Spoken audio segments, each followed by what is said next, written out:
भाई good afternoon ladies and gentleman और welcome. बहुत टाइम बाद चैप्टर 1 फिर से शुरू कर रहे हैं, तो रिवीजन लेक्चर में chapter 1 electric charges and fields ले रहे हैं आज। Okay, let's briefly brush up what we did in chapter 1। Important theories कराऊंगा, इंपॉर्टेंट न्यूमेरिकल्स कराऊंगा, डेरिवेशंस देखेंगे and so on and so forth. Alright, let's start up. ये सब बातें शुरू हुई बहुत साल पहले, जहां पे चार्जेस नाम की कोई चीज का अंदाजा नहीं था, बट फिर धीरे धीरे अंदाजा आने लगा कि some things repel, some things attract, ये अट्रैक्शन रिपल्शन चीजों में होने लगा। फिर पता चला कि चार्जेस नाम की एक चीज है which is as integral to a body as mass. जैसे मास को डिफाइन नहीं कर सकते, वैसे चार्ज को भी डिफाइन नहीं कर सकते, but charge is what gives rise to electric force, the same force जिसकी वजह से आपके बाल कंबल के साथ खींचते हैं। You know, after you comb your hair, you bring it near pieces of paper get attracted. आप प्लास्टिक की कुर्सी पे बैठे हो और जैसे ही उठ के किसी को टच करते हो कोई भी चीज को, तो एक शॉक लगता है। All these phenomenon are related to electric charges. So briefly, charges, electric charges are of two types, positive charges and negative charges. तीसरा कोई न्यूट्रल नाम का चार्ज नहीं होता, ठीक है ना। सो पॉजिटिव चार्जेस होते हैं एंड नेगेटिव चार्जेस होते हैं। We also come to know that like charges repel and unlike charges attract. आपको मेरे संग बोलना है formula, most welcome, no problems with that. So like charges repel whereas unlike charges attract. फिर charges की कुछ प्रॉपर्टीज के बारे में बात करते हैं। प्रॉपर्टीज ऑफ चार्जेस, तीन मेन प्रॉपर्टीज हैं। First, additivity. What does additivity mean? Additivity means charges can be added like masses, but the biggest difference between charge and mass positive या नेगेटिव नहीं होता, मास होता है।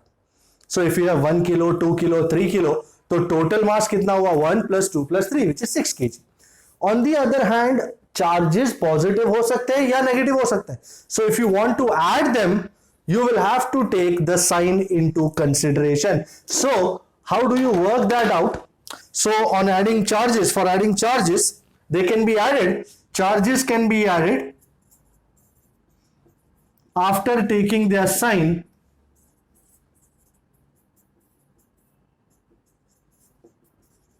into consideration. So for example, आपके पास तीन charges है, late us से +1, -2, +3 and -6. What is the total charge? अब कोई बोलेगा 1 + 2 3, 3 + 3 6, 6 + 6 12.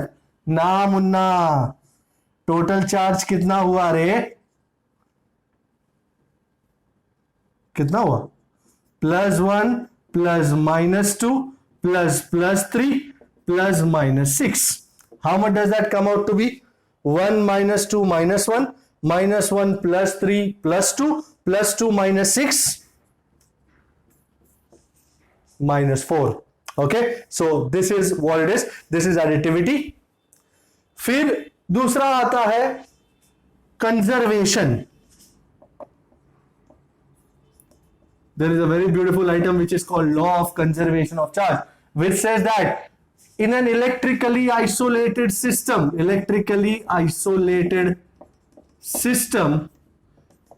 the algebraic sum of charges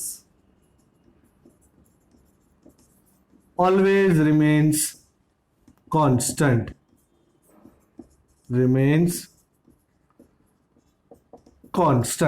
So for example, you know, अगर कोई सपोज ये बॉक्स है, फिलहाल इस बॉक्स में क्या है? कुछ नहीं है। Now a photon of light enters, photon, and it breaks up into two, electron and positron. What was the initial charge? 0.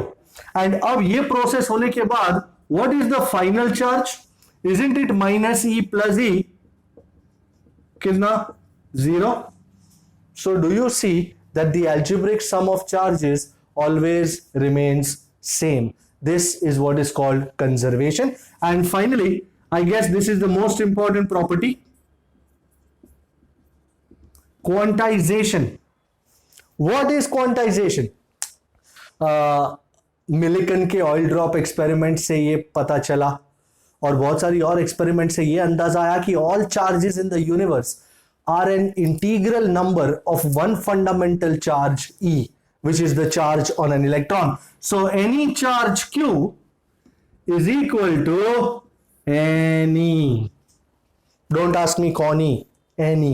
Okay. So Q is equal to any. Here E is the charge on an electron. You can also call it charge on a proton also, but we rather take charge on an electron, which is 1.6 into 10 raised to minus 19 coulomb. And this N here is an integer. So you can have N as 1, 2, 3, 4, 10, 20, 20,000, 20 lakh. You cannot have N as 1.2. No. You cannot have N as 3.5. No, not possible. तो जैसे for example sir 3.5 क्यों नहीं हो सकता? भाई 3 electron हो सकते हैं या 4 इलेक्ट्रॉन हो सकते हैं. 3.5 इलेक्ट्रॉन कैसे हो सकते हैं? इलेक्ट्रॉन को क्या कटिंग करेगा? इलेक्ट्रॉन का कटिंग नहीं हो सकता. मंचूरियन ड्राई का कटिंग हो सकता है, इलेक्ट्रॉन का कटिंग नहीं हो सकता. सो n हमेशा इंटीजर ही होता है. So this is a very important idea, q is equal to any.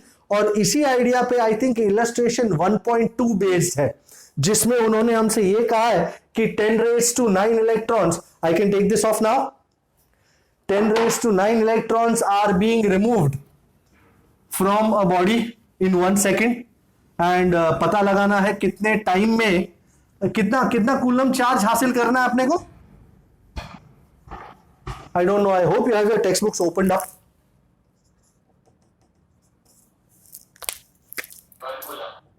One coulomb. So 10 raised to 9 electrons are removed per second. Correct me if I am wrong. और कितना charge पैदा करना है अपने को? 1 कूलम. नाउ सबसे important, 1 second में 10 raised to 9 electron निकल रहे हैं, तो कितना चार्ज निकल रहा है पर second? Charge being removed in 1 second. So Q is equal to n e. Absolutely. तो n कितना है? 10 raised to 9. E कितना है? 1.6 into 10 raised to minus 19. So that gives how much? 1.6. 9 minus 19. इतना कूलम 1 सेकेंड में निकल रहा है. So in 1 second 1.6 into 10 raised to minus 10 coulomb charge निकल रहा है. Then in how many seconds? Let's call it t. 1 coulomb charge हो जाएगा. So simple issue of cross multiplication. T 1 divided by 1.6 into 10 raised to minus 10, and 1 by 1.6 is 0.625 into 10 raised to 10 second, या फिर 6.25 into 10 raised to 10 raised to 9. क्या रे? And तुमको अगर years में चाहिए तो you can divide this by 3.2 into 10 raised to 7, which is 1 year. Second which is 1 year. तो आपको ईयर्स मिल जाएंगे. आई थिंक आंसर है 200 साल करीबन, है ना? करीबन 200. आई डोंट माइंड बड़ी. ऑलराइट, करीबन 200 साल में ये 1 कूलम चार्ज हो जाएगा. सो 1 कूलम चार्ज बहुत बड़ी चीज है भाई. ओके, आगे बढ़ते हैं. सो ये इलस्ट्रेशन 1.2 था. Let's go on. Let's look at the various methods of charging. Okay, किस तरह चार्ज किसी बॉडी में डेवलप हो सकता है. And I think I told you that everything in this universe is made up of matter and radiation. Matter made up of particles which are called molecules, and molecules are made up of smaller particles which are called atoms.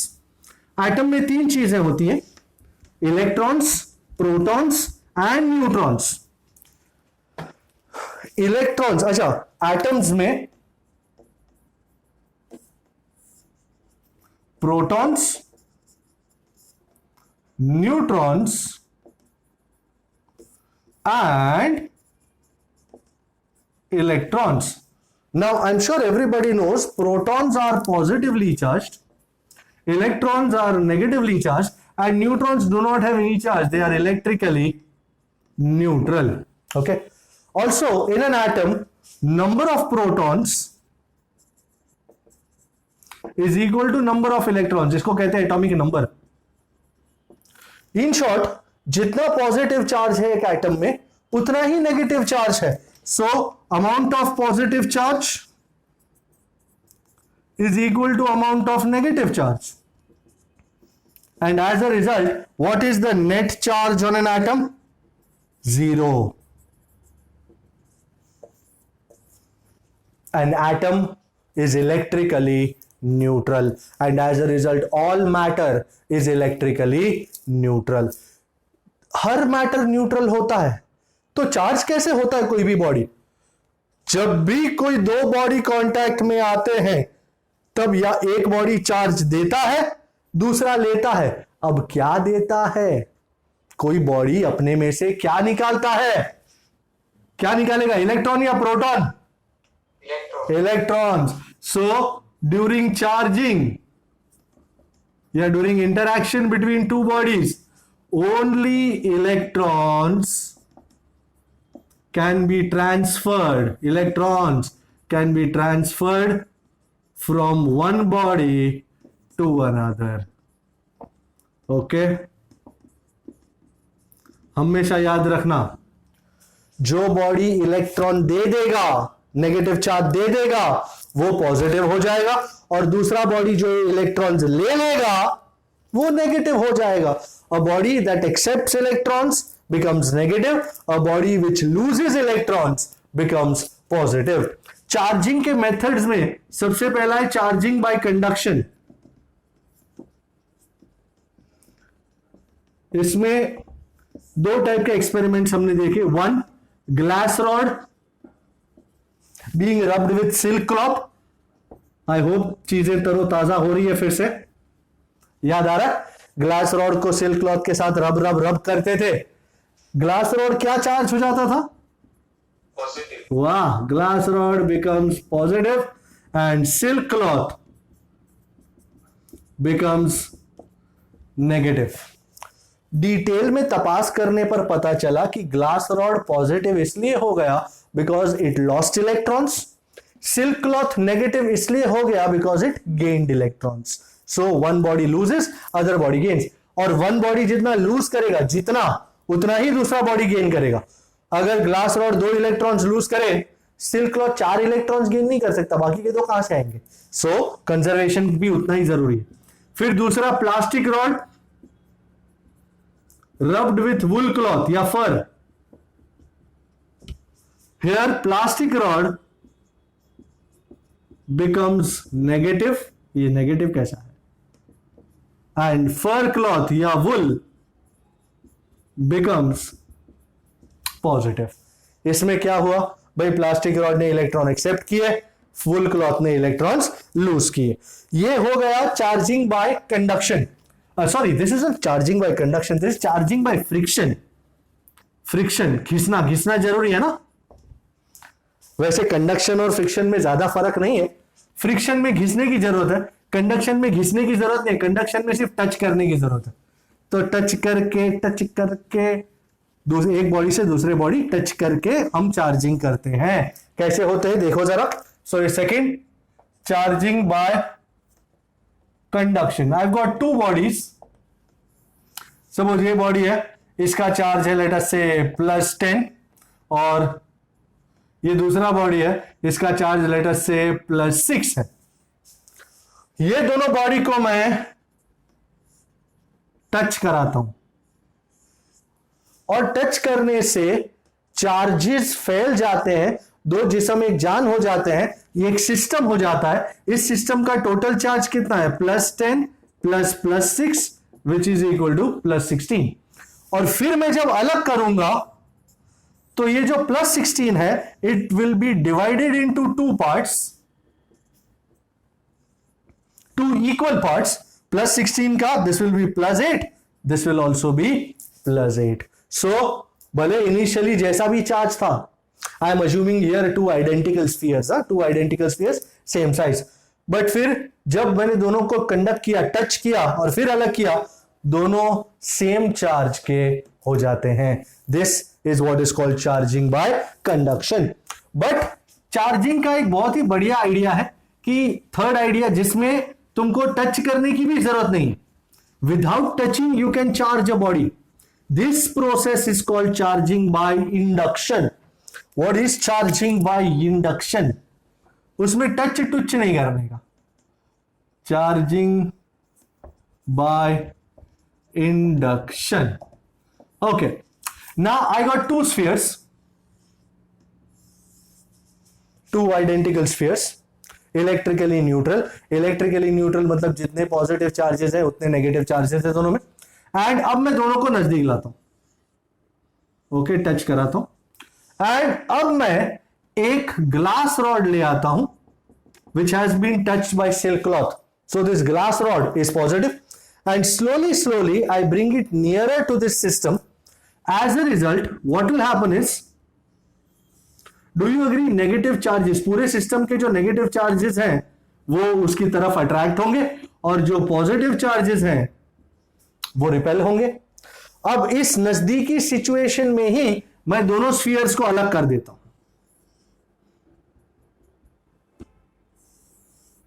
Oh my God, अलग हो गए दोनों. और अब मेरा काम हो गया, मैं ये ग्लास रॉड को दूर ले जाऊंगा. पहले नजदीक ले आवा, अब दूर ले जावा. अब दूर ले जाने की वजह से ये जो दोनों सरफेस पे लगे हुए थे, now they will get evenly distributed throughout the entire spheres. And as a result you can see suddenly, instead of two electrically neutral spheres, now you have one negatively charged sphere and one positively charged sphere. At no point in the entire process have I touched the charge rod to any of the spheres. This process is called charging by induction. तो यहां पे charging वार्जिंग का फंडा खत्म होता है and अब coulomb का आइडिया शुरू होता है. Now we are going to start talking about Coulomb's idea. Coulomb gave us the equation, the idea of finding electric force between two bodies, between two charges. So this was Coulomb's law and let us get through. Now the chapter actually starts. अभी तक तो सिर्फ समा बांध रहे थे, वैसे समा नहीं बांध रहे थे. So this is Coulomb's law. What does it state? Coulomb's law एकदम मस्त. उसने कहा था दो चार्जेस हो Q1 एंड Q2 और दोनों के बीच में डिस्टेंस R हो. The electric force between these two charges is directly proportional to the product of the charges Q1 into Q2 and inversely proportional to the square of the distance between them. Very much similar to Newton's law of gravitation. उसमें masses थे, इसमें charges हैं. उसमें भी inversely proportional to r square था, यहां भी inversely proportional to r square है. So this is also an inverse square law. So F proportional to Q1 Q2 by r square. Let's introduce a constant of proportionality. We have a lovely constant of proportionality जिसको नाम क्या देते हैं हम? K. So F is equal to K Q1 Q2 by r square. My most celebrated equation. I love it. और सारे भी आगे इलेक्ट्रिक फील्ड के या जो भी इक्वेशंस आ रहे हैं वो सब इसी में से बन के आएंगे. तो ये बहुत जरूरी है. K is Coulomb's constant and I'm sure everybody remembers its value. 9 into 10 raised to 9 Newton meter square per Coulomb square. Also, now here the similarity between gravitational force and electric force ends. Gravitational force. Acha, what was an important difference between gravitational force and electric force? Gravitational force is only attractive, whereas electric force can be attractive. अगर ये दोनों एक positive एक negative हुए तो attractive force होगा, अगर दोनों पॉजिटिव हुए तो रिपल्सिव फोर्स होगा. So it can be attractive और repulsive. But gravitational force does not depend on the medium between them. Electrical force will depend on the medium between them. As a result, Coulomb constant को एक और नाम देते हैं. Also, K is 1 by 4 pi epsilon 0. क्योंकि उन दोनों के बीच के मीडियम को इन्वॉल्व करना जरूरी हो गया. Here epsilon 0 is called permittivity. Of free space या vacuum, value being 8.85 into 10⁻⁻12 coulomb square per newton metre square. And as a result भाई तुम्हारा इलेक्ट्रिकल फोर्स का इक्वेशन क्या हो जाता है, F is 1/4 pi epsilon 0 Q1 Q2 by R square. Wow lovely. और यहीं पे एक छोटी सी नोट में I think I need to write कि if there is another medium then what will be the force in other medium except vacuum.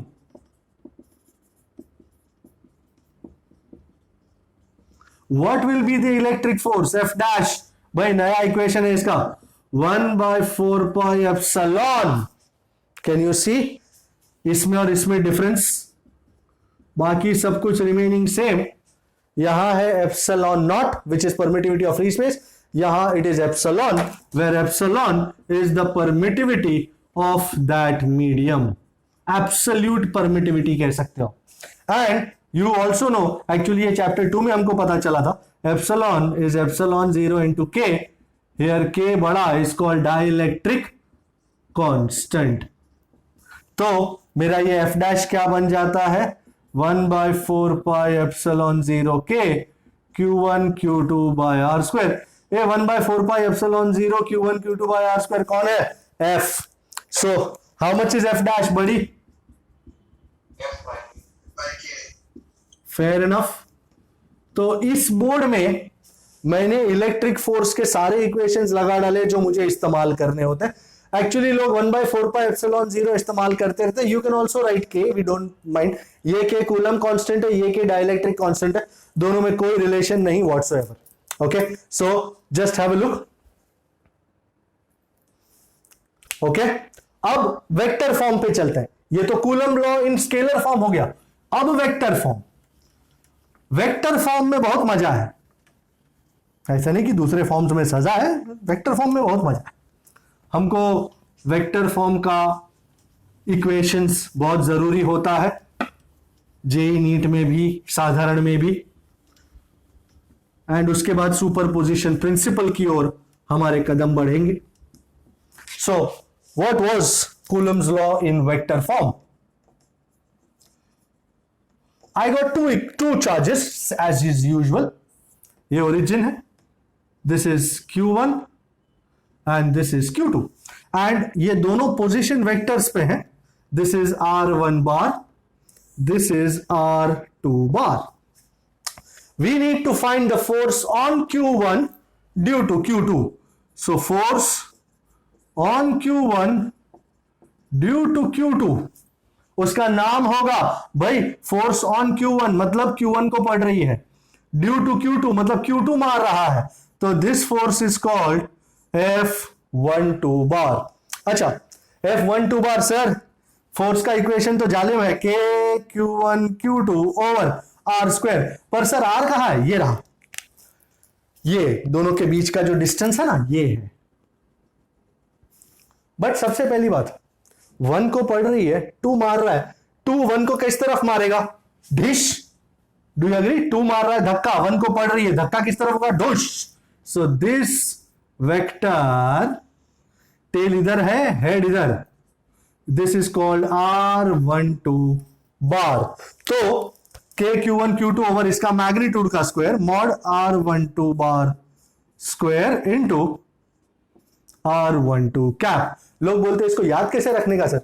भाई तू देख ले, अगर ये F12 बार है, हर जगह पहले 1 फिर 2, हर जगह पहले 1 फिर 2, so F12 bar is K Q1 Q2 over mod R12 bar square into R12 cap. Also you know R12 cap direction दिखाता है, R12 cap is R12 bar over mod R12 bar, और ये इसको यहां लगा देंगे, as a result F12 bar K Q1 Q2 over mod R12 bar square into R12 bar over mod R12 bar. भाई नीचे कितने मोड, 3 मोड आया, एक मोड आता तो मैं दिल छोड़ आता, पर 3 मोड आया तो मैं क्या करूं, कुछ नहीं किया मैंने। वाह। एंड फाइनली मेरा सबसे पसंदीदा स्टेप, R12 बार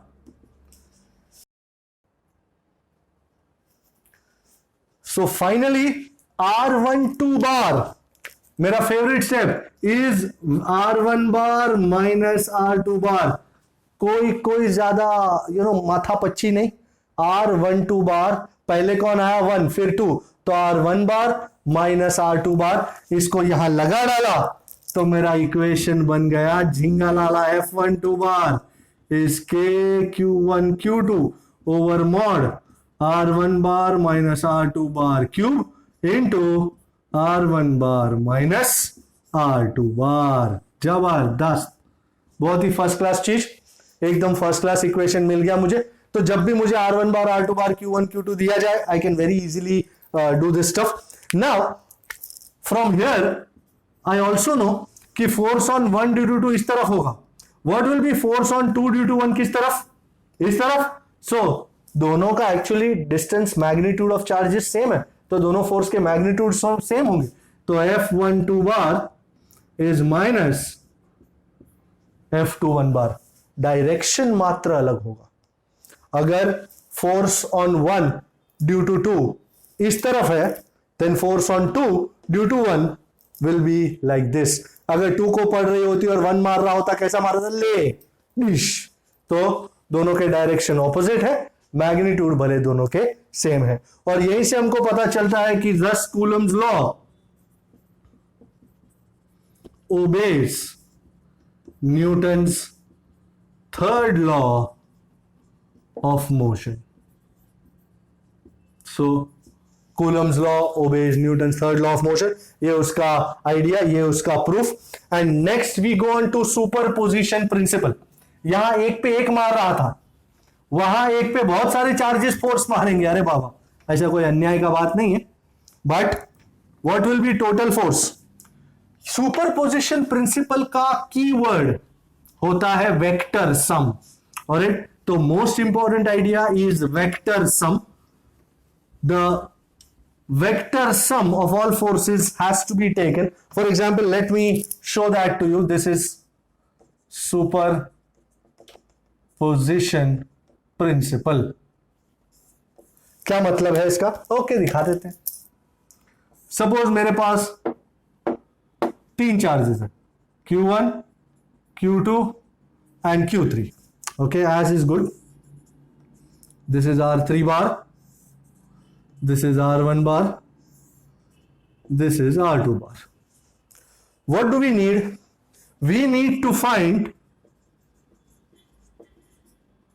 force, मतलब इलेक्ट्रिक फोर्स ऑन Q1। अब Q1 पे कौन कौन मारेगा? 2 मारेगा, 3 मारेगा। तो find force on Q1 due to Q2 and Q3. So electric force on Q1 is, we'll call it F1 bar. सबसे पहले 1 पे कौन मारने वाला है? 2, so we'll call it F12 bar. फिर 1 पे कौन मारेगा? 3, so we'll call it F13 bar. I think everybody out here knows how to find F12 bar and F13 bar. How much would be F12 bar? K Q1 Q2 over mod R12 bar square into R12 cap. What will be F13 bar? K Q1 Q3 over mod R13 bar square into R13 cap. Easy peasy Japanesey, बराबर। अगर ये तो 2 है, अगर n charges होते, so if there are n charges, then total force on Q1, anybody is willing to tell me F1 bar will be F12 bar plus F13 bar plus tac plus F1 n bar. You can put values like this and dhama dhami, matter is closed. So ये होता है superposition principle, जिसको इस्तेमाल किया गया है illustration number 6 में। I am raring to do illustration number 6. So illustration number 6 is a very lovely illustration, can be asked in a variety of ways, but right now in the most simple way. ये तो ठीक है कि उन्होंने इस वे में पूछा है, बाकी अलग अलग तरीकों से भी हम पूछ सकते हैं इस सम को। एंड करने का तरीका बिल्कुल सेम रहेगा। ये मेरा स्पेशल तरीका है जो टेक्स्ट बुक में नहीं किया उन्होंने। टेक्स्ट बुक के तरीकों के साथ अक्सर मेरा तालमेल नहीं बैठता। I try to find a good way, an easy way, a smooth way of doing things. Okay, there are three charges, correct me if I'm wrong. Q, Q and Q, isn't it? These are A, B and C. This is an equilateral triangle, okay? And this point is the centroid. We'll call it G. And इस पे क्या रखा है, बड़ा क्यों रखा है ना, हाँ ना, हाँ भाई। The most important thing about the centroid is that this centroid is equi distant from all vertices. अरे अरे अरे अरे,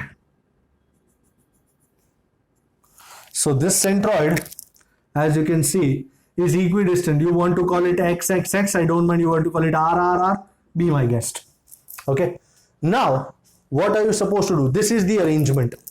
They have asked you कि A, B और C पे लगे हुए चार्जेस की वजह से G पे, सेंट्रॉइड पे जो Q चार्ज है उस पे फोर्स कितना होगा। नो प्रॉब्लेमो, व्हाट डू वी से, no प्रॉब्लेमो।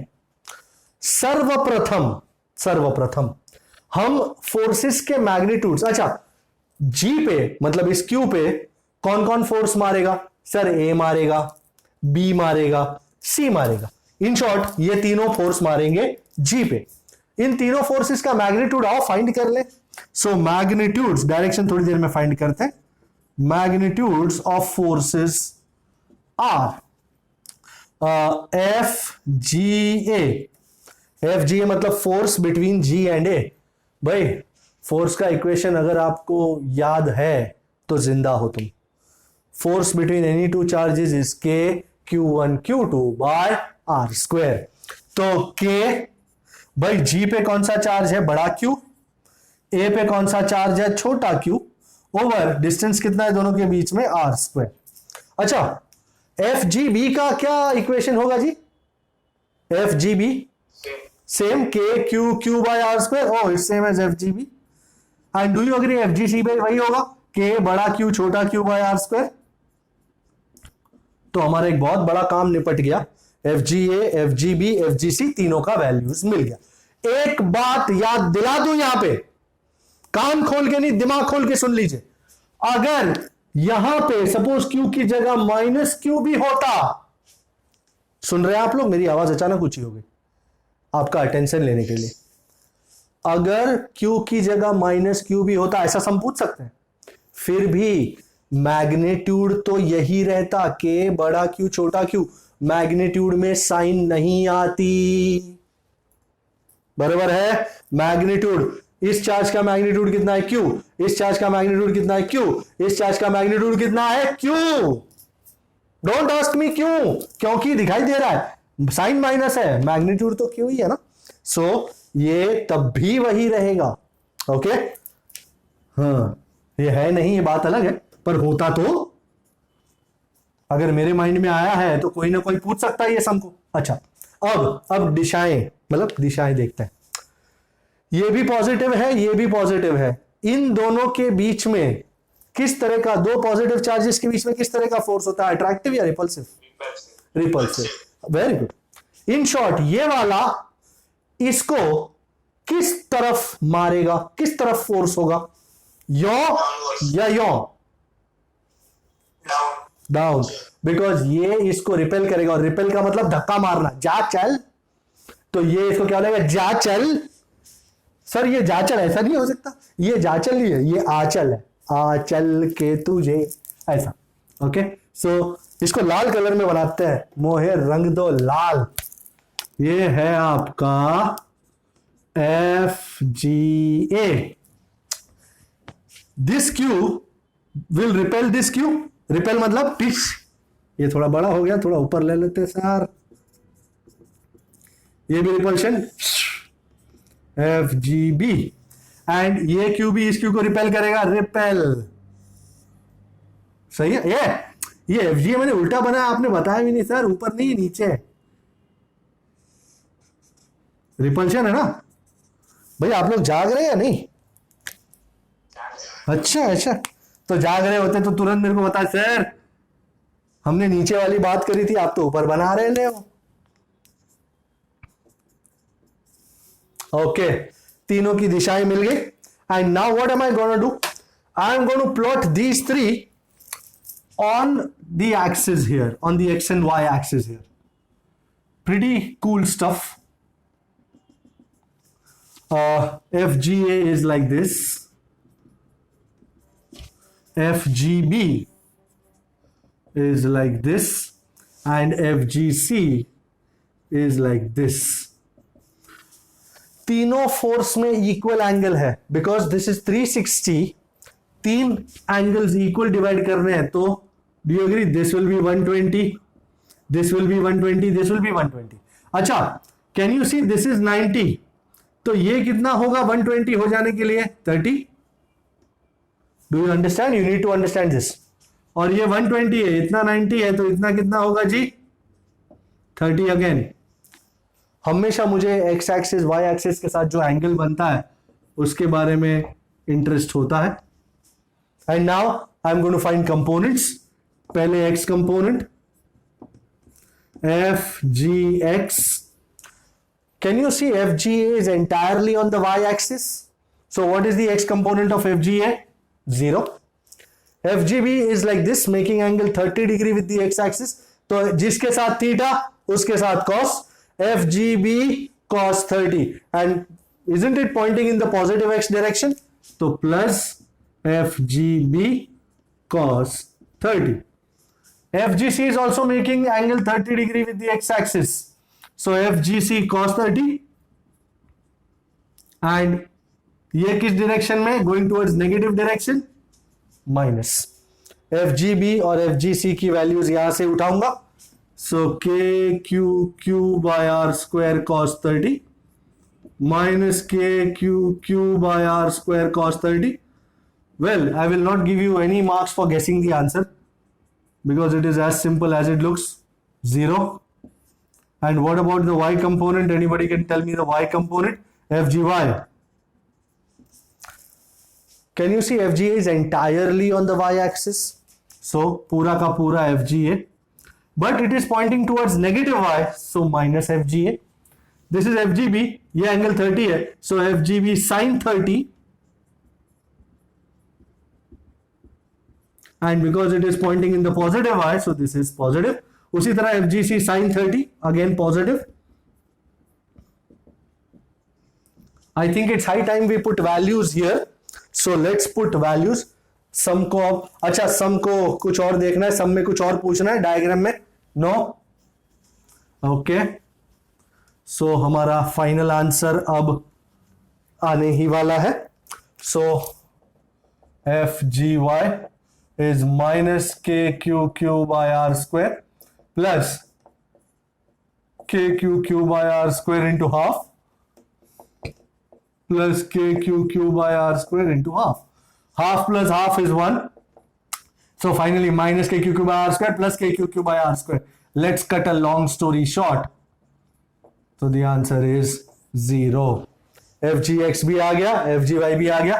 So net force on G is, everybody knows FG bar can be written as FGX I cap plus FGY J cap. So it would be 0 I cap plus 0 J cap, which is a big fat 0 Newton. This is not on, this is 0 Newton. So FG bar is 0 Newton. कोई शक इसमें? बताओ मेरे को, Dhruvil. We are good? Yes, sir. Any problems? Yup. No problems? Okay, तो ये हो गया इलस्ट्रेशन नंबर 6 था ना? ये तो 5 नहीं 6 था, है ना? नहीं, हाँ, तो मैंने 5 क्यों लिखा था? ये एक मिस्ट्री है। मैं बोला 6, मैंने किया 6, मेरे मन में भी 6 है, फिर मैंने 5 क्यों लिखा? God knows. ओके, अब बात करते हैं इलेक्ट्रिक फील्ड की। हाँ हाँ हाँ, लवली। यहां चैप्टर का दूसरा पड़ाव शुरू हो जाता है, या फोर्स के साथ चैप्टर का पहला पड़ाव खत्म हुआ। एंड अब बात करेंगे इलेक्ट्रिक फील्ड की। What is electric field? You know, in very simple terms, किसी भी चार्ज की वजह से उसके आजू बाजू के एरिया में एक उसका असर होता है। That effect that the charge has in its surrounding area is called electric field. हर मास का भी उसके आजू बाजू में असर होता है, that is called gravitational field. तो हर चार्ज का जो असर होता है, that is called electric field. To derive a formula for electric field, let's consider two charges. Let us say this is q and this is छोटा q, और इन दोनों के बीच में डिस्टेंस है r। As you can see, ये बड़ा q है, ये छोटा q है।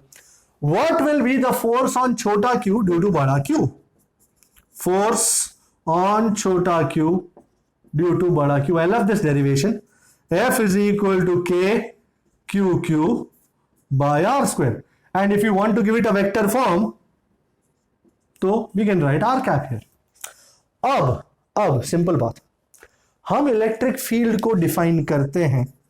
Electric field is defined as the electric force F bar, electric force acting per unit positive charge. Oh, so the most important definition is here. So electric field is electric force, which is F bar, over charge, which is Q. इसका असर इस पे पड़ रहा है, तो इसको equation में से निकाल दिया मैंने। ये टेस्ट चार्ज है, ये जो जिस पे हम आजमा रहे हैं electric field, that is called test charge. और जो फील्ड पैदा कर रहा है, it is called source charge. So as you can see here, so E bar is F bar by q. इस इक्वेशन को कतई हल्के में मत लेना।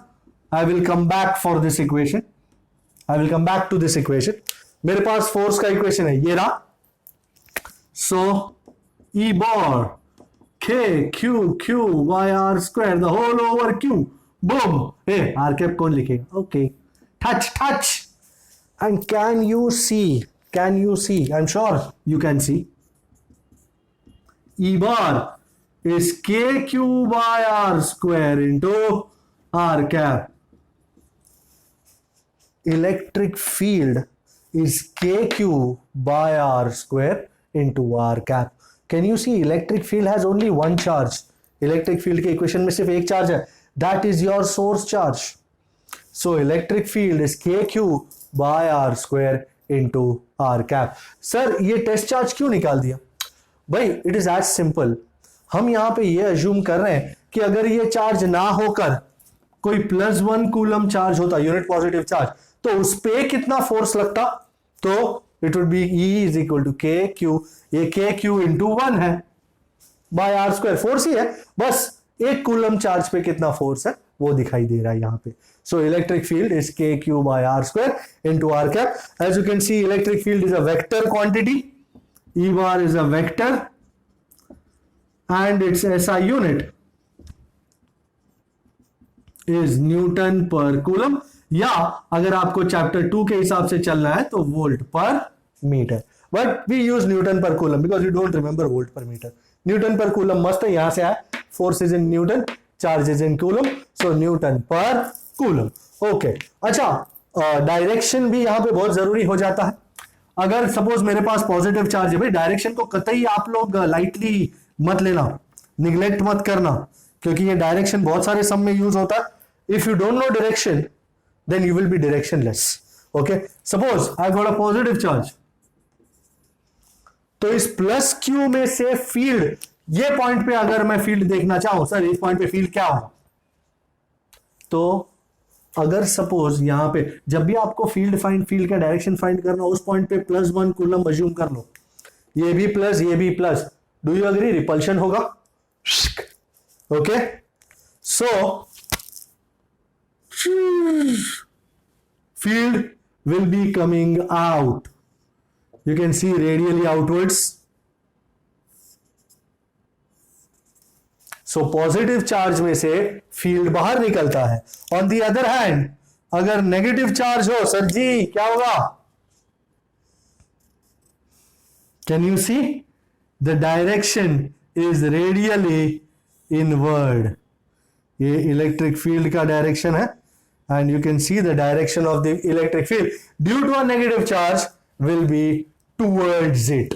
ओके, इस चीज का इस्तेमाल करने वाला हूं, आई थिंक इलस्ट्रेशन 9 है शायद, I don't remember, but it was a lovely illustration जिसमें वो दो चार्ज दिए हुए थे। हाँ 9 ही है, मेरे को याद दिलाना, अभी थोड़ी देर में जाता हूं 9 पे। Okay, so this is what it is. अच्छा, if there are more than one source charges, अगर बहुत सारे सोर्स चार्जेस है तो भाई वेक्टर सम सुपरपोजिशन प्रिंसिपल हर केस में काम करे, कोई दिक्कत नहीं। So if there are more than one source charges,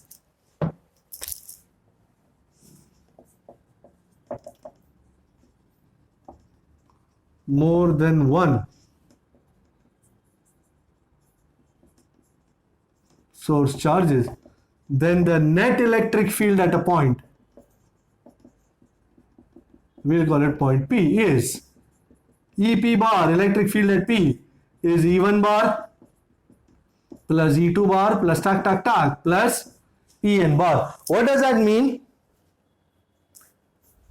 E1 bar is the electric field due to Q1, E2 bar is the electric field due to Q2, En bar is the electric field due to Qn. So this is KQ1 by R1 square into R1 cap plus KQ2 by R2 square into R2 cap. Hey, anybody can tell me what is R1?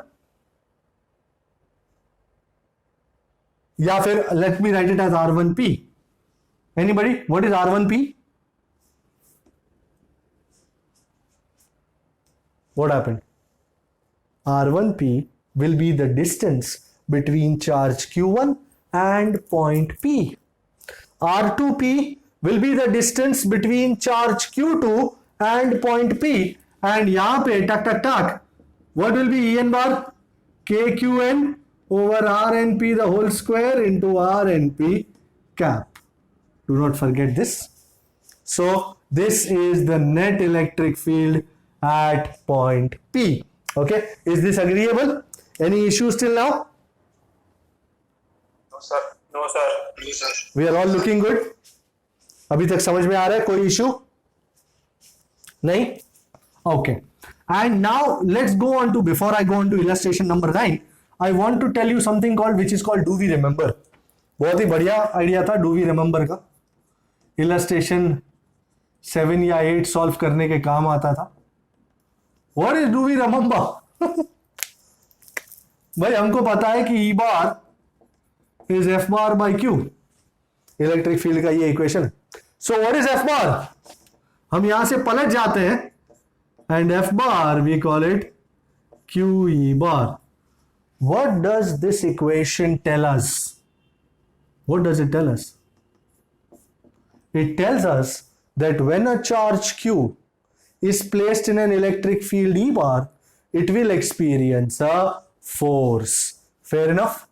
So when charge Q is placed in electric field E bar, it experiences a force. When charge Q is placed in electric field E bar, it experiences a force. This is F is equal, F bar is QE bar. If charge is positive, force is in the direction of electric field, and if charge is negative, force is opposite to the direction of electric field. And इस force का magnitude कितना है? F is equal to QE. भाई force तो आप जानते हैं माँ होती है, तो माँ is equal to QE. यहाँ से acceleration मिलता है श्रीमान, so acceleration A is QE by M. Wow. और अगर आपको वेलोसिटी वगैरह फाइंड करनी है, डिस्टेंस वगैरह फाइंड करना है, now velocity at any time t, v is equal to v0 plus at, assume v0 is 0, मैं इसको उड़ाने की कोई जरूरत नहीं रखता, मैं इधर लिख दूंगा, if v0 is 0 then final velocity is at and a कितना है? QE by m. So equation मिल गया, सो मेरा फाइनल इक्वेशन आ गया v is equal to Q V T by M. अच्छा, डिस्टेंस की बात चली हो, सारी चीजें वर्कआउट हो जाती है। Distance you know want to call it d, d is equal to v zero t plus half a t square. V zero t तो जीरो है क्योंकि वी जीरो जीरो है, ए कितना है q e by m, so distance d blue में लिखना अनिवार्य है, half q e by m into t square. On the other hand suppose आपको टी फाइंड करना है तो यही इक्वेशन कारगर होगा, t square is 2md by q e which gives me t is root of 2md by q e. I think illustration 8 है जो हमको ये नहीं, इलस्ट्रेशन 8 है या 9 है, 8 है, 8 वो इलेक्ट्रॉन फॉल करता है 1.5 सेंटीमीटर वगैरह वगैरह, जो हमको ये इक्वेशन और ये इक्वेशन का यूज हमको कराता है। पर हमने डू वी रिमेंबर में सारा डिराइव कर लिया था, तो उस इलस्ट्रेशन में हम सिर्फ पुट कर रहे थे, no big issue. Okay, so let's go on and now we go to what is called electric dipole. Illustration 9 कराना मेरे को याद कराना।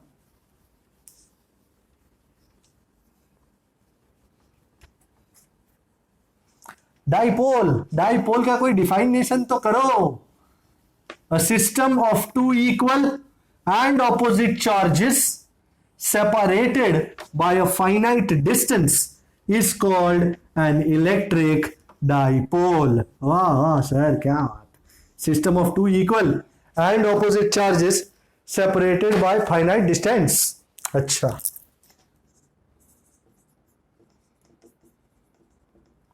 so I got this system plus Q minus Q, ये दो इक्वल, ये बहुत बड़ा हो गया इतना बड़ा नहीं चाहिए था। So two equal and opposite charges and separated by a finite distance. इस फाइनाइट डिस्टेंस को मैं 2a कहता हूं and this is the mid point of the dipole, I call it O. 2a इसलिए रखा है ताकि यहां से a रहे। तुम अगर इसको a रखते तो a/2 हो जाता, वो फ्रैक्शन का चक्कर हो जाता। So we don't do that fraction का चक्कर। Two equal and opposite charges plus Q minus Q, बीच में distance 2a, this is what is called an electric dipole. अब इसकी एक बहुत इंपॉर्टेंट क्वांटिटी है electric dipole moment. Electric dipole moment को डिनोट करते हैं पी बार से, छोटा पी बार, जैसे मोमेंटम होता ना same. P bar is Q, you know any charge, ये भी क्यू है, ये भी क्यू है, Q into 2a bar. So P bar is Q into 2a bar. This is electric dipole moment. इसका ऐसा यूनिट भाई एकदम सिंपल है, चार्ज किस में होता है कूलम, डिस्टेंस किस में होता है मीटर। सो ऐसा unit of P bar is coulomb metre and भाई इंपॉर्टेंट है इसका डायरेक्शन। एनीबडी रिमेंबर्स इसका डायरेक्शन कैसा था? Very well. From negative to positive. This is the direction of P bar. हमने ऐसा कन्वेंशनली लिया है, बाकी कोई कारण नहीं है। From minus Q to plus Q, ये P bar का डायरेक्शन है। Now, अगर ये तुम्हारा डाइपोल है, plus Q, this minus Q, this is the line. Then, the line which contains both charges of the dipole, this line, is called the axis of the dipole. You know, the line containing both charges of the dipole is called the axis of the dipole, and the line which is perpendicular to the axis is called the equator of the dipole. This line which is perpendicular to the axis is called the equator, and this line which contains both charges of the dipole is called the axis of the dipole. Now, in very beautiful terms, we are asked to find electric fields at points on the axis and points on the equator. So stay with me. These are lovely derivations. मैंने काफियों को इसमें अटकते हुए देखा है कि sir क्या sir ये फंडा क्या है, समझ में नहीं आता कभी कभी। डोंट वरी, बस इंपॉर्टेंट यही है, आप लोग डायग्राम के साथ चलते जाओ। Electric field at a point on the axis of the dipole। Okay, मेरे पास डाइपोल है और ये डाइपोल का एक्सिस पे पॉइंट P है कहीं पे, जिसका हमको फाइंड करना है, जिस पे इलेक्ट्रिक फील्ड फाइंड करना होता। सो let me first draw the dipole. This is the dipole, this is plus Q, this is minus Q, and this is the axis. All distances shall be measured from midpoint. ओ टेढ़ा है क्या? नहीं, बरोबर है। So इन दोनों के बीच में distance 2a था, याद रहे। So this much is a, this much is a. मुझे किस पॉइंट पे फाइंड करना है इलेक्ट्रिक फील्ड? ओके, ये रहा पॉइंट P और सब कुछ ओसे ही मेजर होगा, ओरिजिन है हमारा। So this is, let us call it R. सर्वप्रथम हम सबसे पहले इसका डायरेक्शंस देखेंगे। ओके, P पे कितनी चीजों की वजह से फील्ड होना है? दो चीजों की वजह से, plus Q and minus Q।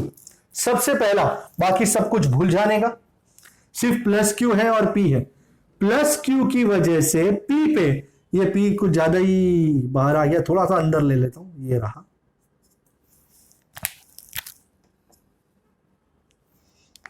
So plus Q की वजह से P पे इलेक्ट्रिक फील्ड की दिशा क्या होगी? यू रिमेंबर, पॉजिटिव चार्ज की वजह से कोई भी पॉइंट पे इलेक्ट्रिक फील्ड कैसा होता है? बाहर निकलता है, जुम, ये रहा, टंग। This is electric field due to plus Q। तो utilising that idea, tell me here, ये प्लस Q की वजह से P पे इलेक्ट्रिक फील्ड का डायरेक्शन क्या होगा? बाहर निकलता हुआ है सर जी। वेरी गुड सर जी। This is E due to plus Q।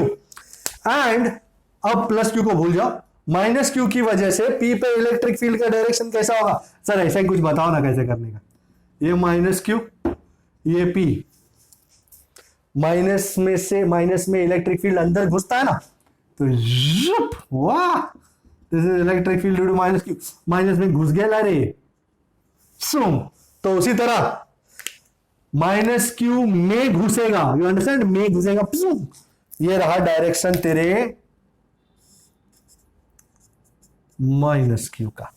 क्या बात है सर, टकाटक डायरेक्शन हो गया। भाई डायरेक्शन से एक बात समझ में आई कि ये दोनों इलेक्ट्रिक फील्ड जो है वो अपोजिट है। ओके, अपोजिट है दोनों। तो पहले दोनों का मैग्नीट्यूड फाइंड कर लेते हैं, फिर बात करते हैं आगे। Now magnitudes of electric fields are at PR, तो E due to plus Q। चल बेटा, अब सर क्या करने का? भाई इलेक्ट्रिक फील्ड का पहले तो इक्वेशन क्या है? K3/R²। R क्या है? Distance between the charge and the point. तो चार्ज कौन सा है? प्लस Q, तो KQ बाय, भाई कितना डिस्टेंस है इसमें और इसमें?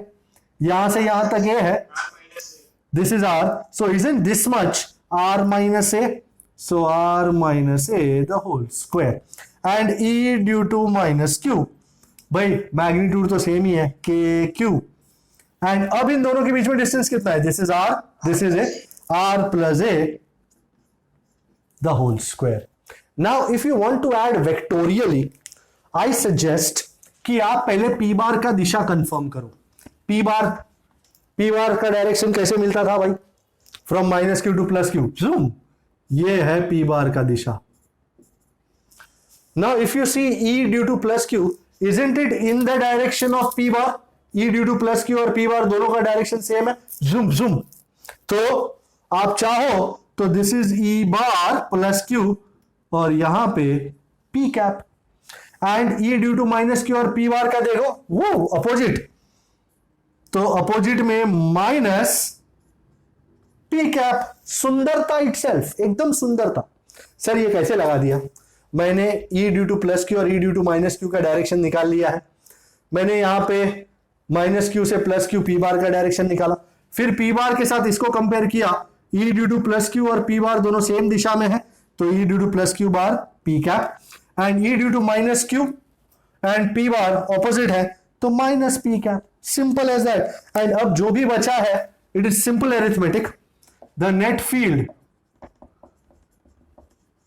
Eight P. वैभव समझ में आ रहा है क्या? Yes sir. Very good. कहीं कुछ अटक जाए तो मेरे को बिंदास पूछ ले, बराबर। वेक्टर सम, सुपरपोजिशन प्रिंसिपल, इसको लगा डाला, K Q over R minus A the whole square P cap E due to minus Q.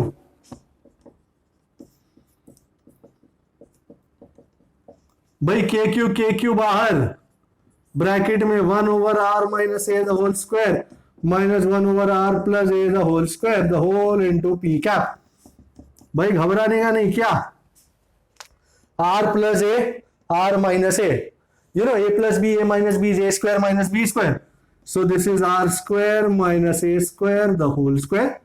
इसको यहां लेने का तो r square plus a square plus 2ar minus इसको यहां लेने का r square plus a square minus 2ar and this whole into p cap। when I open brackets, r square minus r square गियो, a square minus a square गियो, and 2ar minus minus 2ar is 4ar। kq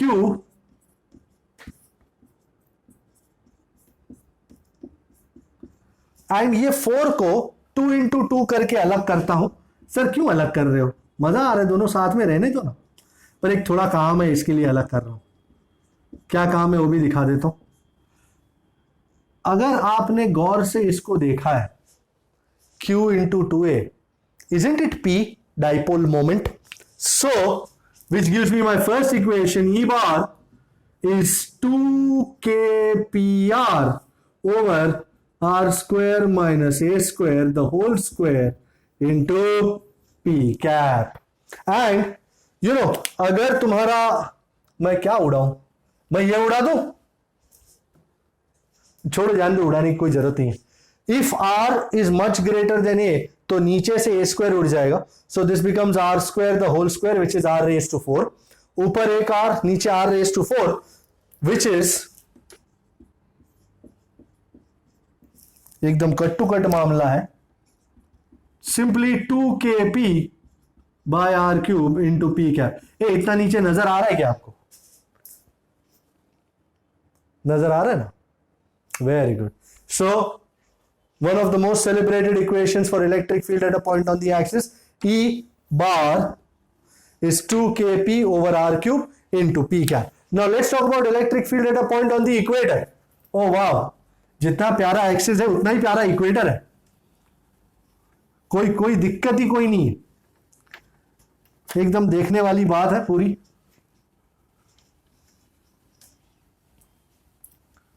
okay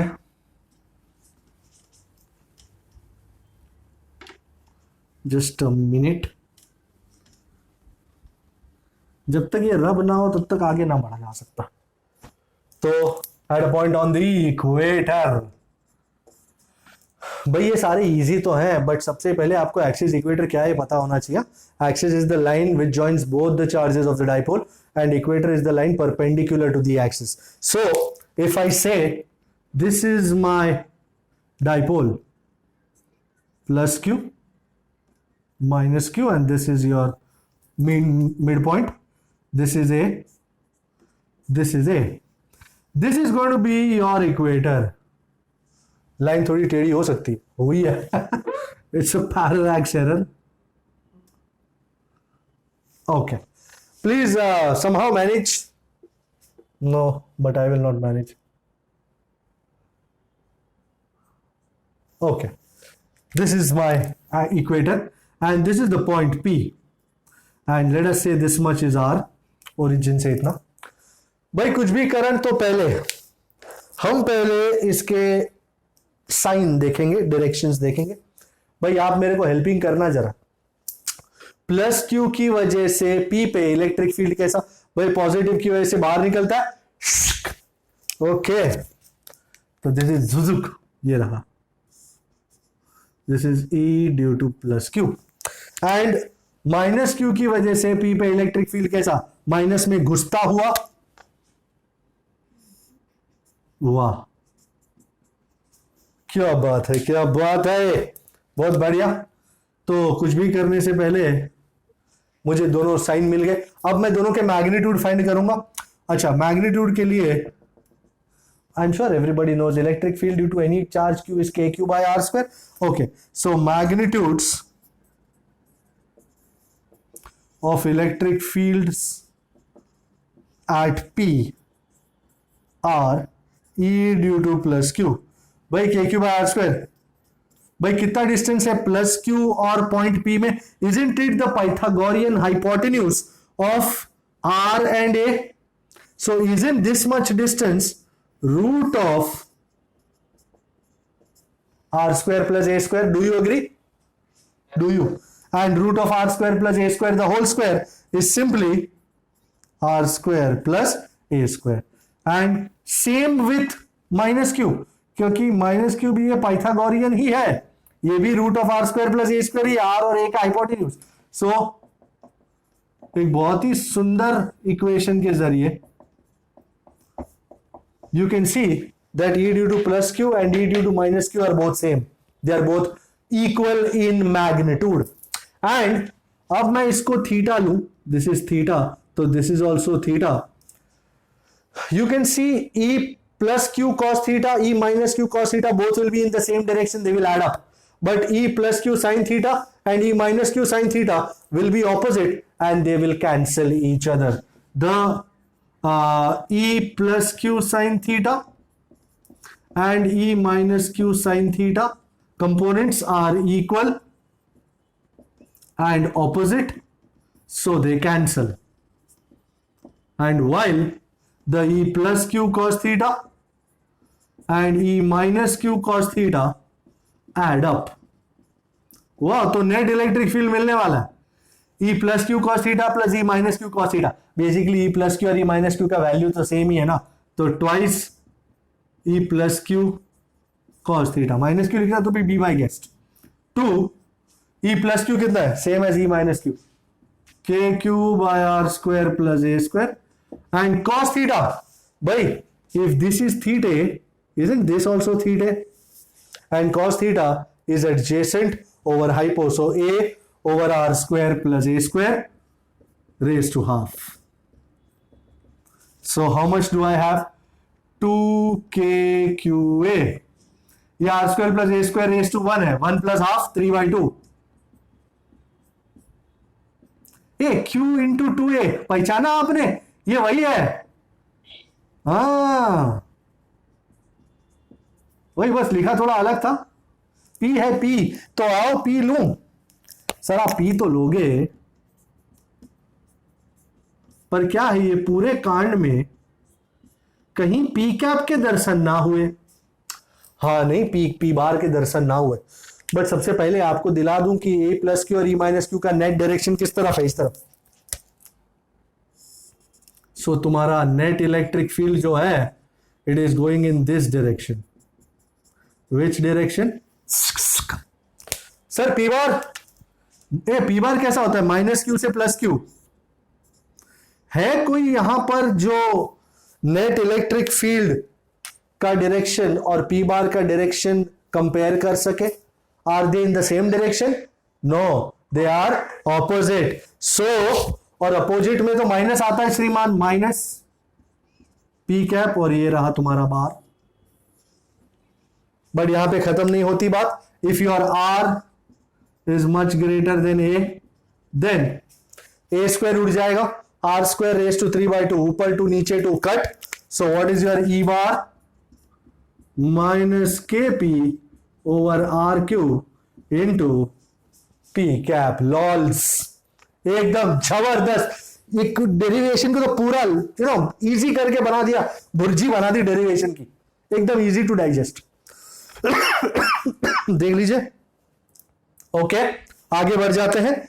अच्छा, whenever a dipole is kept in a uniform electric field, the diagram says it all, कि जब भी dipole को uniform electric field में लगाया जा सके, लगाया हो, तब उस पे अलग, दोनों अलग चार्जेस पे फोर्स पड़ता है। I will show you the diagram.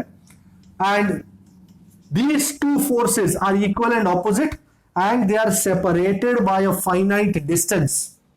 They constitute a couple which gives rise to torque. So if I say this is my dipole, this is minus q, this is plus q, this is your midpoint, and my electric field is this, some such. Wow, beautiful electric field. क्या बात. Do we remember के जरिए ये फंडा आएगा. Whenever a charge q is placed in electric field E bar, it experiences a force. तो plus q पे force will be in the direction of electric field. So this will be q E bar, and minus q पे opposite to the direction of electric field, minus q E bar. If you look carefully, these are two equal and opposite forces. These are two equal and opposite forces separated by a finite distance. They constitute a couple which gives rise to torque. And I hope you remember, torque due to couple, torque, magnitude of any force.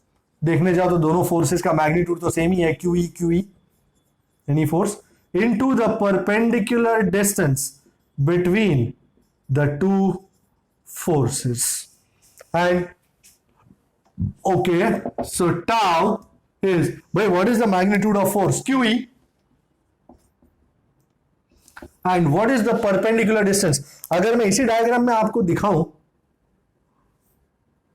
ये मैंने forces खींचे, this is the perpendicular distance, a sin theta plus a sin theta 2a sin theta. अरे इसमें बहुत सी चीजें ऐसी होंगी जो आपको पहचान में आएंगी.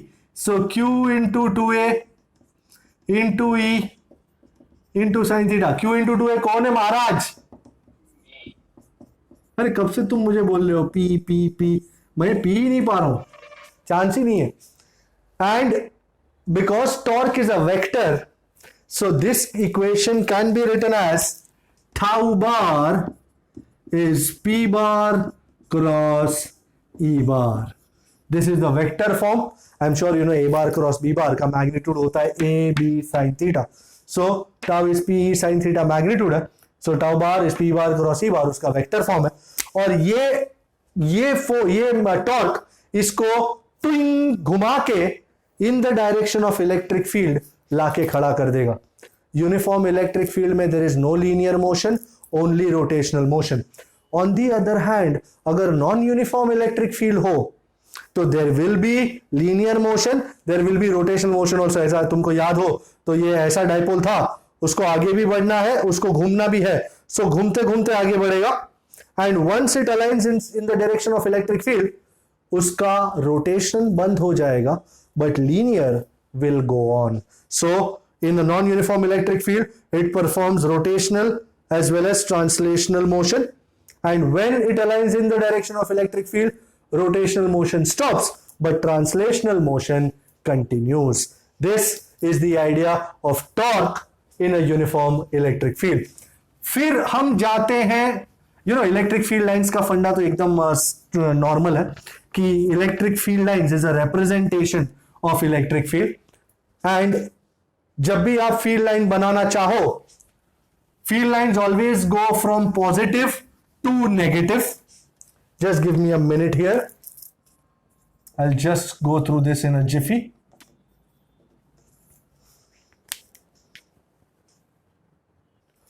Yup, so electric field lines में as simple as it gets, suppose मेरे पास दो चार्जेस हैं, this is plus Q, this is minus Q, absolutely theoretical, और मैं इन दोनों का रिप्रेजेंटेटिव इलेक्ट्रिक फील्ड बनाना चाहूं तो electric field will come out from plus Q and go into minus Q.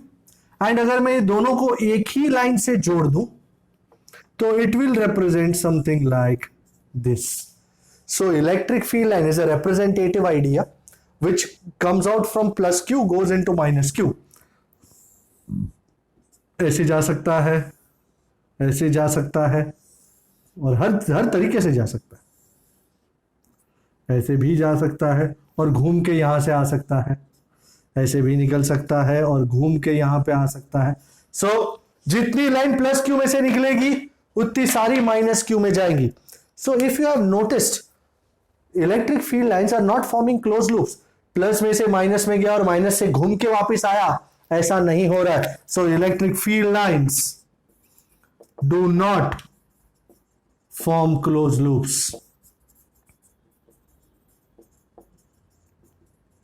किसी पॉइंट पे अगर इलेक्ट्रिक फील्ड का डायरेक्शन फाइंड करना चाहो तो फील्ड लाइन पे टैंजेंट मारने से इलेक्ट्रिक फील्ड का डायरेक्शन हमको मिल जाएगा. जैसे यहां पे इलेक्ट्रिक फील्ड फाइंड करना चाहो तो इस तरफ होगा, यहां पे करना चाहो तो इस तरफ होगा. Two field lines can never cross each other because if they cross then at the point of intersection you have two different directions of the electric field which is not possible. Then जितना नजदीक field lines हो ना, field उतना strong होता है. जैसे जैसे दूर जाते हो ना, फील्ड लाइन के बीच में डिस्टेंस बढ़ता जाएगा. As a result field becomes weak. So crowded field lines indicate strong field, sparsely spaced field lines indicate weak electric field. So this was the representation of field using field lines. Faraday का idea था ये. और अब हम चलते हैं इस chapter के आखिरी पड़ाव पे, विच इज इलेक्ट्रिक फ्लक्स. ये चैप्टर 3 भाग में डिवाइडेड हुआ है. पहला फोर्स, फिर फील्ड और फिर electric flux. Electric flux, very beautiful quantity. Electric flux, if I go to define roughly, it is the amount of electric field linked with any area. तो the amount of electric field linked with any area is called flux. तो मैं define कर रहा हूं electric flux is electric field into area. तो electric field into area, electric flux का symbol है phi. Let me write phi. Electric field is E bar. Area is also a vector which is called A bar. If you look at this equation carefully, it is a dot product, scalar product, which tells me that electric flux is simply a scalar quantity, and E bar dot A bar can be written as E A cos theta, where theta, do not forget, is the angle between E bar and area vector A bar. भाई इस point पे आके हमने area vector को समझा था कि area vector होता क्या है. भाई एरिया वेक्टर, सपोज ये तुम्हारा सरफेस है, तो इस सरफेस का एरिया वेक्टर किस तरफ होगा? You know, it will be perpendicular to this surface.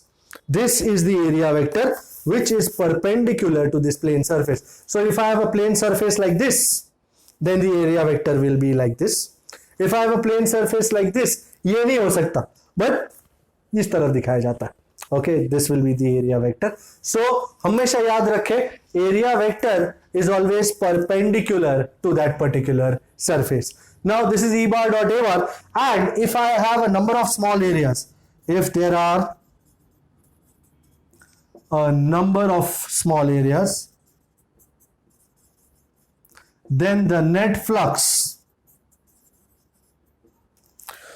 बहुत ही उम्दा इक्वेशन, वैसे खास यूज नहीं करते हम. Phi is integral E bar dot D A bar. आपको डी एस बार भी लिखना है तो भी कोई फर्क नहीं पड़ता. Area D A bar D S bar over the entire area. Now as you can see, flux is a scalar quantity, उसके ऊपर बार नहीं है. SI unit of flux, so electric flux is a scalar and its SI unit. Electric field का है Newton per coulomb, area का है metre square, सो Newton metre square पर coulomb. This brings me to a very important law which is called Gauss's law. The most important law in chapter 1, the two important laws, one was Coulomb's law and the other is Gauss's law. क्या कहता है Gauss's law?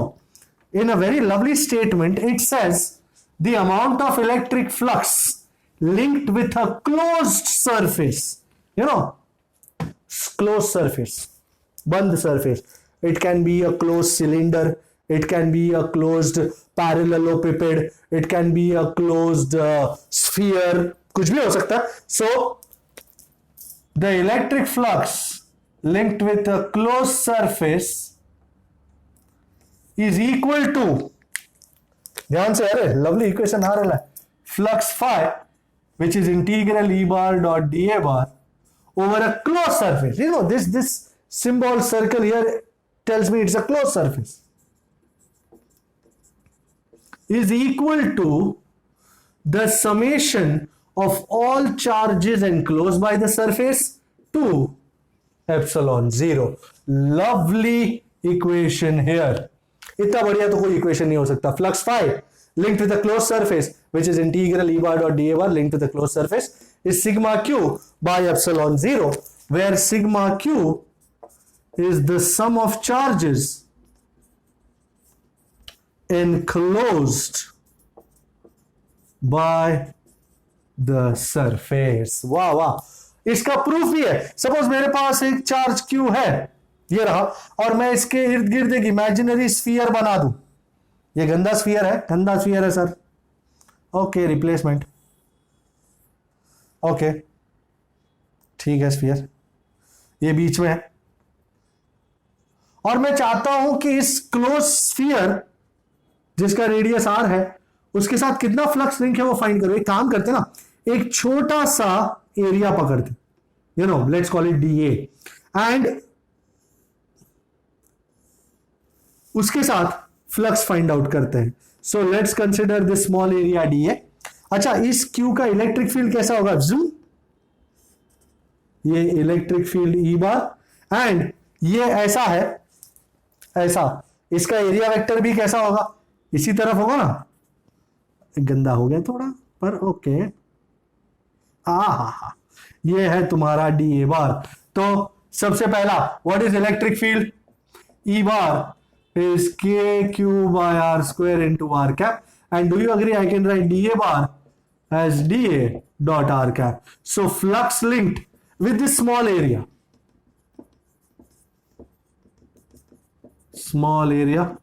we'll call it d phi, is E bar dot dA bar.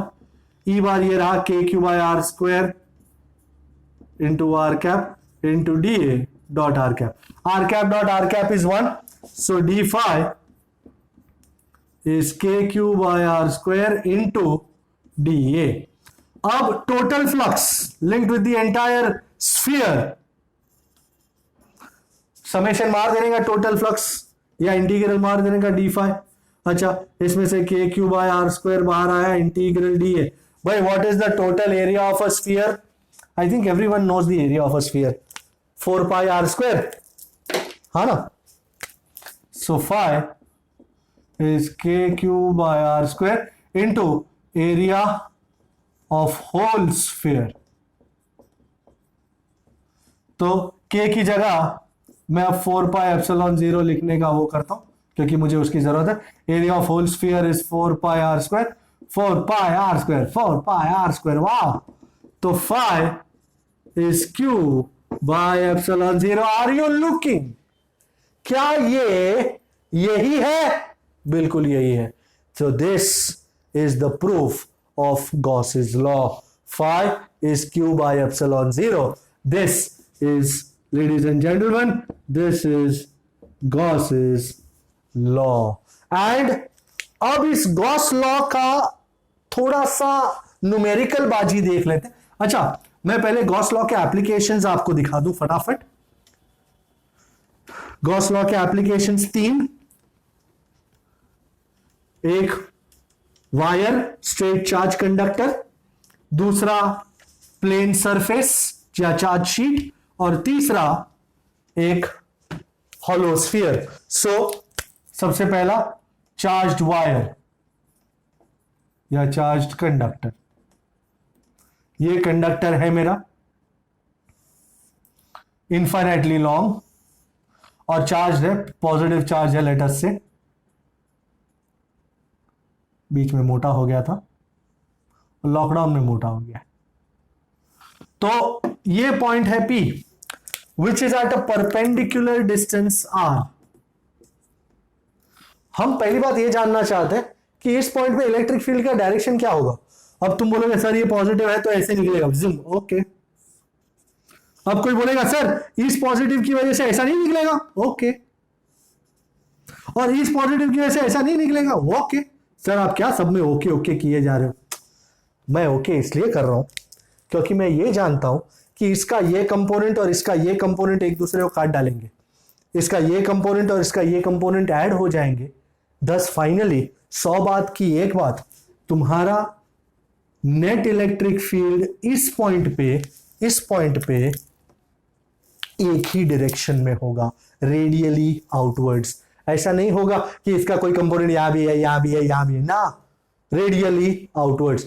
So at any point the electric field due to a straight conductor is radially outwards. तो ये जान के बड़ी खुशी हुई।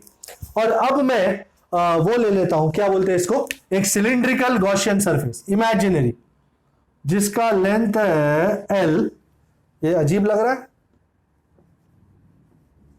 सर, अजीब सरफेस है ये। अरे दुनिया ही अजीब है यार, आई हेट सच अजीब सरफेसेस। एंड उसकी ये ढोल जैसा है, ढोल, आजकल तो बजते नहीं है, ले कमाल है यार। और ये आपको समझने में काफी कारगर सिद्ध होगा। So this is a cylindrical Gaussian surface having 3 surfaces. Which are the 3 surfaces? 1, 2, and this is your curved surface 3. Let us say this much is length L and इस cylinder का radius है R. You can see this. First things first, ये surface 1, ढोल है, ये ढोल ऐसा खड़ा है। इस surface का एरिया वेक्टर किस तरफ होगा श्रीमान? Do you agree? Area vector इस तरफ होगा, और इस सरफेस का, ये ढोल ऊपर है, एरिया वेक्टर किस तरफ? ऊपर। If you look at surface 1, E bar and A bar are perpendicular. If you look at surface 2, E bar and A bar again perpendicular. Flux is EA cos theta, and if E bar and A bar are perpendicular, theta is 90, cos 90 is 0. So what will be the flux linked with surfaces 1 and 2? 0 for surfaces 1 and 2. E bar perpendicular to A bar. So flux phi 1 and phi 2 are both 0. तो सिर्फ surface 3 के साथ ही flux link होगा। surface 3 का area vector इस तरफ, same. Oh wow, lovely. So flux is only linked with surface 3, and as a result phi is phi 3, which is E bar dot A bar, which is EA cos 0, क्योंकि दोनों parallel है। तो how much is that surface going to be? E into how much is the area of the curved surface? Cylinder का area कितना होता है? 2 pi r into length L. So E into 2 pi r L. Now by Gauss's law, दिन दुनिया जानती है, flux phi is total charge by epsilon 0. तो phi कितना है? E into 2 pi r L. भाई अगर इसका लीनियर चार्ज डेंसिटी लैम्बडा है, that is charge per unit length is lambda, तो लेंथ L में कितना चार्ज होगा? Lambda L bye epsilon 0। जितना कट सकता है काट डालो, और जो नहीं कर सकता उसको ले लो अपने साथ। सो E is lambda by 2 pi epsilon 0 r. Wow, and if you want it in vector form, E bar is lambda by 2 pi epsilon 0 r into r cap. Is this lovely? बात समझ में आई आपको? Yes, sir. ओके, इसके साथ ही जुड़ा हुआ है, इसके साथ मैं फिलहाल करना चाहूंगा इलस्ट्रेशन नंबर एक सम, जिसका मेरे को बहुत लोगों ने बोला कि आप ये करो। इलस्ट्रेशन 11। इलस्ट्रेशन 11 एक क्यूब है, और वो क्यूब के साथ कितना फ्लक्स लिंक्ड है वो फाइंड करना है। ये सारी चीजें तो ज्यादा दिक्कत नहीं करती, पर वो जो क्यूब है ना, वो थोड़ा सा अजीब क्यूब है, और इसका फ्लक्स फाइंड करना हमारे लिए थोड़ा सा मुश्किल हो रहा है। ओके, नो प्रॉब्लम, मैं हूं ना, सो आई डू दैट, कैलकुलेशंस करेंगे, देखेंगे क्या होता है। इलस्ट्रेशन कौन सा बोला था, 11। ये मेरा कार्टेशियन कोऑर्डिनेट सिस्टम एंड यहां है वो क्यूब। कैसा बनाया था यार, अच्छा अजीब सो क्यूब है।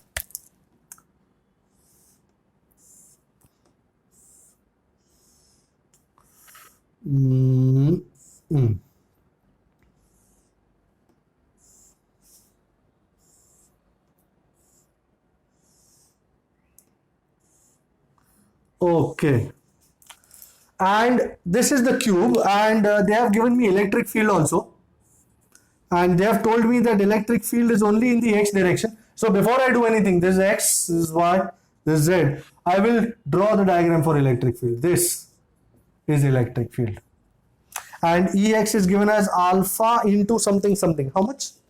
X raised to half. Alpha into x raised to half. Ey 0 है, Ez 0 है, मतलब electric field is only along the x direction, y और z में नहीं है। तो अगर इलेक्ट्रिक फील्ड ये डायरेक्शन में, अब इस सरफेस का एरिया वेक्टर पैरेलल होगा, ऐसा परपेंडिकुलर होगा, नीचे वाले का इस तरफ होगा, पीछे वाले का अंदर होगा, इस वाले का बाहर होगा। सो ऊपर नीचे पीछे और आगे के फेसेस के साथ इलेक्ट्रिक फील्ड और एरिया वेक्टर परपेंडिकुलर है तो जुड़ेगा नहीं। Only in the two faces जो मैं दिखा रहा हूं यहां पे, इसका एरिया वेक्टर कैसा है, ये रहा वो A2 बार, एंड इसका एरिया वेक्टर आपको अंदाजा आ रहा है कौन से फेस की बात कर रहा हूं, this is A1 bar. So this much is A, ये ओरिजिन है, ये A है, ये भी A है। Okay, so only flux is linked only with the left and the right surfaces, left and right surfaces. now इसको left कहते हैं, ये AL बार, सर लाल है सर, एंड ये राइट है, A right bar. so now flux linked with the left, phi L, isn't it E bar on the left into A bar on the left? इस point पे electric field का direction कैसा है, ऐसा, area vector ऐसा। Do you agree, दोनों anti parallel है। cos 180 is how much, -1, तो माइनस, और इलेक्ट्रिक फील्ड इस पॉइंट पे कितना होगा, alpha into A raise to half, क्योंकि यहां पे x कितना है A, and area you know A into A square. So how much do I get, minus alpha into A2 plus half. How much is that 2 plus half? Okay, and flux linked with the right, phi r minus ER, minus क्या, ER bar dot AR bar। Sir AR बार और E बार दोनों का direction same है, ये cos 0 is 1, yes sir, alpha into, भाई इस point पे x कितना है, A plus A 2A, तो alpha into 2A raise to half into इसका एरिया तो A स्क्वायर ही है, so alpha into 2 raise to half into A raise to हाफ और A रेज टू 2, तो A raise to 5/2। So net flux phi left plus phi right, this sheet minus this sheet, so 2 raise to half into alpha A raise to 5/2 minus alpha A raise to 5/2। I think alpha A raise to 5/2 को मैं common लेके, ये 2 raise to half मतलब √2 -1, alpha I think is given as 800 and A is 0.1। Now people tell me sir 5/2 कैसे find करेंगे? Okay, A is 0.1, सबसे पहले raise to half find करो मतलब रूट, और फिर उसका रेज टू 5 कर दो, मतलब 0.1 इंटू 0.1 इंटू 0.1 इंटू 0.1 इंटू 0.1, उसका रूट, हाँ उसका रूट जो भी आ रहा है, एंड √2 इज 1.4 -1। आई थिंक इस तरह से आपका आंसर आ जाएगा। कोई शक इसमें? Any problem so far? No, sir. We are all good? No, sir. Okay, तो ये बहुत बढ़िया न्यूमेरिकल है, आप इसको प्रैक्टिस करें। फिर मैं फटाफट ले लेता हूं, 2 मिनट लूंगा और what I am looking at is the charge sheet. Parallelepiped है उसमें, ये चार्ज शीट है एंड चार्ज शीट के दोनों तरफ इलेक्ट्रिक फील्ड होगा। So this was the parallelepiped that we were talking about. And बाकी कोई भी जगह पे इलेक्ट्रिक फील्ड नहीं हो, क्योंकि इस प्लेट की वजह से इस तरफ इलेक्ट्रिक फील्ड इस तरफ है और पीछे की तरफ इस तरफ है, क्योंकि ऐसा शीट है ना, तो दोनों तरफ इलेक्ट्रिक फील्ड इस तरफ भी जा रहा है, इस तरफ भी जा रहा है। So it will be linked only with these two surfaces, one जिसका एरिया वेक्टर इस तरफ है एंड टू जिसका एरिया वेक्टर इस तरफ है। And as you can see बाकी के हर जगह पे परपेंडिकुलर होने से जीरो है। सो EA plus EA net flux is 2EA and let's compare it with sigma q by epsilon 0। अगर तुम्हारा इसका सरफेस चार्ज डेंसिटी सिग्मा है तो एरिया ए में कितना चार्ज कंटेंट होगा? Sigma into A by epsilon 0। A cut गया and so you are finally left with electric field is sigma by 2 epsilon 0। Lovely idea this। And finally, the last idea of the chapter, which was hollow sphere. Just 2 more minutes and I'm done. Hollow sphere की बात। Hollow sphere किस तरह workout होता है? hollow है, मैं इसको पानी पूरी के नाम से जानता हूं, आप भी पानी पूरी के नाम से जानते होंगे इसको। सारा चार्ज इसके सरफेस पे है सिर्फ, और लेट अस से रेडियस है इसका r एंड सारा charge is on the surface.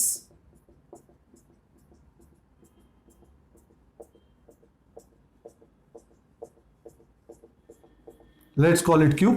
The first thing we define, भाई सरफेस चार्ज डेंसिटी होगी या volume charge density? Means charge per unit area होगा या charge per unit volume? Charge per unit area, क्योंकि volume में तो कुछ है नहीं। तो sigma is charge upon area. Charge is how much? Q and area is 4 pi r square। Now if you want to find electric field at a point inside, let us call this point P। तुम बोलोगे sir बढ़िया, आओ find करें। कितना distance ले लें? r, और एक इमेजिनरी गॉसियन सरफेस बना दे। ये इमेजिनरी गॉसियन सरफेस, कितना चार्ज एनक्लोज्ड है इस इमेजिनरी गॉसियन सरफेस में, जरा देखो। 0। My goodness,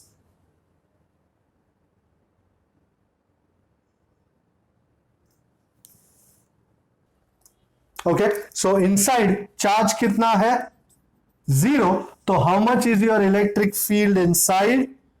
sigma q bye epsilon 0 पर q तो है ही नहीं, सो ई इनसाइड इज 0। एंड अगर तुम बाहर की बात करते हो, बाहर की बात मतलब इस सरफेस के outside, so let me consider this as the sphere, and बाहर का point let's call it S, and distance है R, and I'm going to draw an imaginary Gaussian surface। The most important question, how much charge is enclosed by this imaginary Gaussian surface?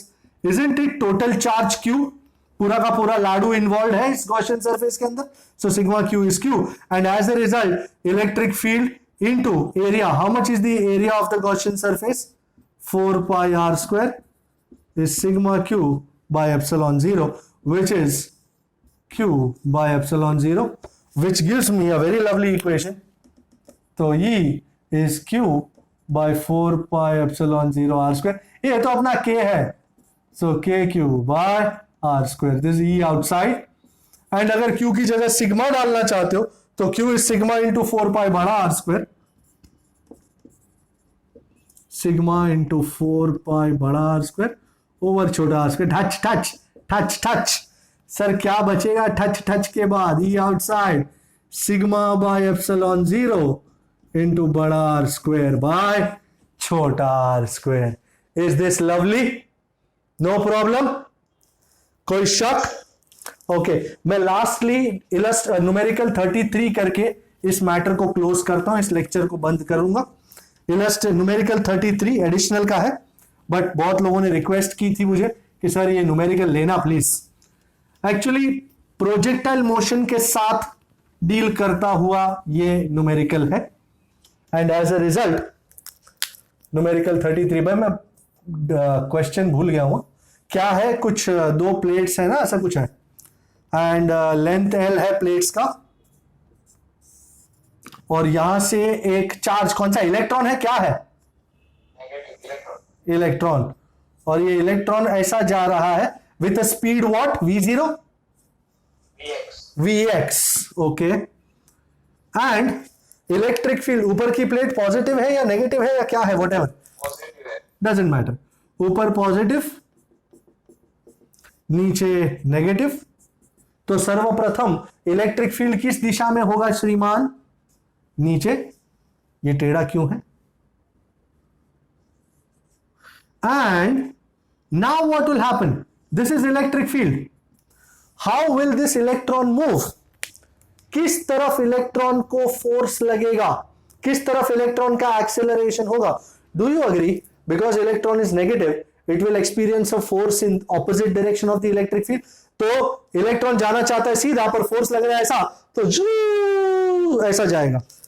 आवाज ऐसी नहीं आएगी पर जाएगा जरूर ऐसा. हमको ये डिफ्लेक्शन फाइंड करना है. ओके, तो सबसे पहले अलोंग द एक्स एक्सिस कितनी है इलेक्ट्रॉन की स्पीड? vx. भाई एक्स एक्सिस के अक्रॉस एक्सेलरेशन कितना है? 0, क्योंकि इलेक्ट्रिक फील्ड तो अलोंग y है ना.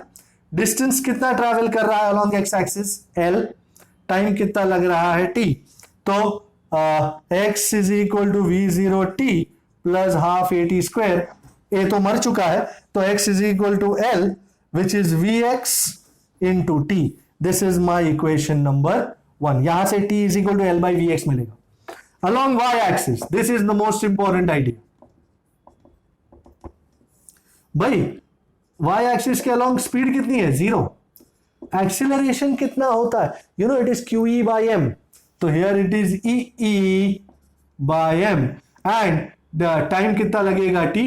Distance कितना travel करेगा? Let's call it y. तो x is equal to v0 t plus half at square. v0 तो मर चुका है, तो y is equal to half acceleration कितना? e by m into t square. But from here, from 1,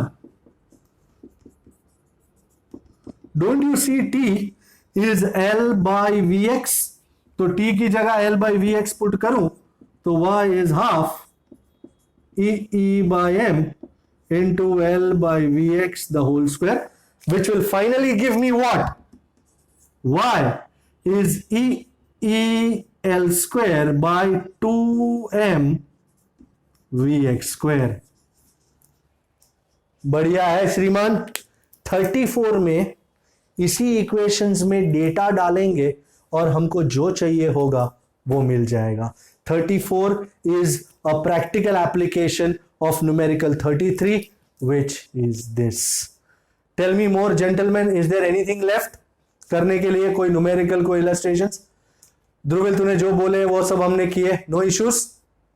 No, sir. Very well. Anybody has any problem? Okay, so ये chapter 1 था. आप घर पे जाएं, रिवाइज करें, एंड अगर कोई भी दिक्कत हो you can tell me. I will do those sums. I will do that idea again. All right, thank you so much. Thank you for your patience, and have a lovely evening. Bye bye, see you next time.